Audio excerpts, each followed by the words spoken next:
This is the Australia Report with Vic Alhadeff. Good day, mate. Vic Alhadeff, a very, very good morning. I hope you are well. Good morning, Howard. I am indeed. Thank you. Good to talk to you. Nice to chat to you. Let's get straight into it and talk about the witnesses at the Royal Commission. What is happening here with regard to social media?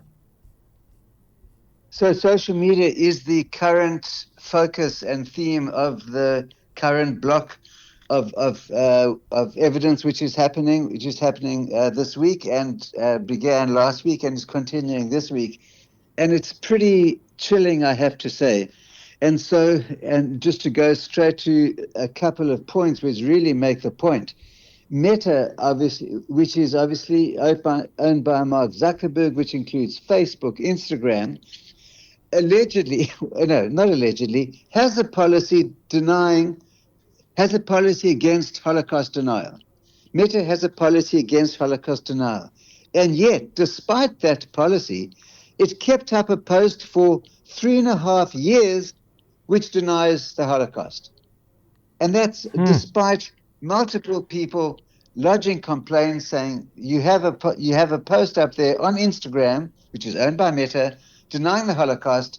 Meta has a policy against Holocaust denial, and yet it took 3.5 years for that post to come down. And that really, and so what we've seen, like I say, this week and last week, is a range of social media giants giving evidence, and also members of the community who speaking firsthand about the toxic space which social media is. And so we saw Josh Burns, who we've mentioned many times in this program, Josh Burns proudly identifying Jewish person, the first member of parliament, and he's a member of the government, Labour MP, first member of parliament to give evidence. And also just to remind people, his office was set on fire, vandalized, etc., some time ago now, and he has been absolutely pilloried on social media. And so he gave evidence saying that he has absolutely no faith in the social media platforms taking action to stop hate against Jews, because he's pretty much given up on reporting. He says because nothing ever happens, the social media companies ignore the complaints, or it'll take the example I've just given, 3 years to remove a post which was denying the Holocaust. He told the commission, just as Josh Burns, he told in his evidence that he reported 44 posts on Instagram and Facebook, with just 3 of them being removed. 9 were received as an acknowledgement, and the rest, no response at all.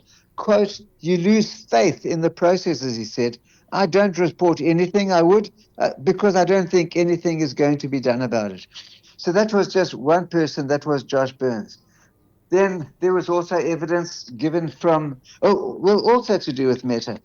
There were data released by Meta itself showed that it has reduced by 79% the number of posts which it proactively removed. This is in the last year. It's reduced by 79% the number of posts which it deemed to be offensive, racist, anti-Semitic. It's reduced that by 79%. So it's extremely, extremely concerning. And we saw this, we also saw evidence given from X, which is obviously Elon Musk. And we have in this country someone called an e-safety commissioner. And she gave evidence. And she spoke about how Elon Musk's X, fought to keep footage of the Bondi massacre on his platform, fought to keep up that footage. And its argument was, said X, that it's no worse than watching any gory movie. And yet we're talking about... These are real people. I think it's very different, actually. Wow. Well, precisely. And I'm quoting her, the e-safety commissioner now giving evidence, quote, "They said it's no worse than you would see in any gory movie. I said I can't think of anything more horrific for the family, for the members, for the Australian Jewish community. We fought really hard, and eventually we were able to get them to agree to keep a refusal classification." But these are mainstream platforms fighting for the right and to distribute and monetize this content. And that's the point that's coming out, that these tech giants, social media giants, intentionally drive hateful material towards intended victims, and in so doing, clearly causing a severe breakdown of civil debate and of social cohesion. It's really just so disturbing. Is there recognition as to how intolerable the situation is?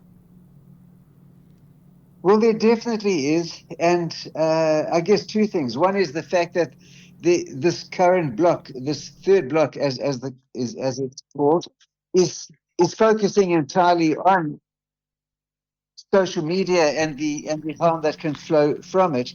But in addition to that, some recommendations are being put forward, some proposals are being put forward by the Commission itself, by the Royal Commission, as a result of this, which include measures such as having a digital duty of care agreement that social media giants have to sign up to.